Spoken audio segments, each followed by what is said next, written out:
নমস্কার বন্ধুরা, আপনারা রয়েছেন অ্যাস্ট্রো সাজেস্ট চ্যানেলে। আজকে আমাদের আলোচনার বিষয় বস্তু হলো যে শঙ্খ কেন 3 বার বাজানো উচিত। তো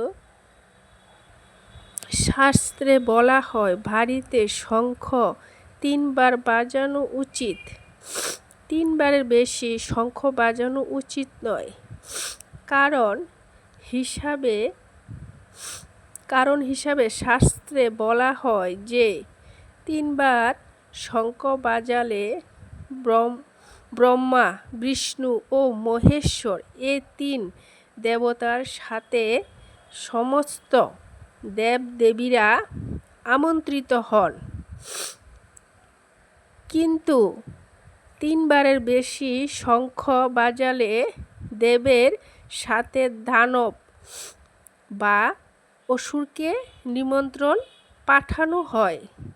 সমুদ্র মন্থনের সময় অসুররা 4 বার উলুধ্বনি করে অসুরকে নিমন্ত্রণ পাঠিয়ে জাগ্রত করেছিল। তাই 3 বারের বেশি শঙ্খ বাজানো উচিত নয়।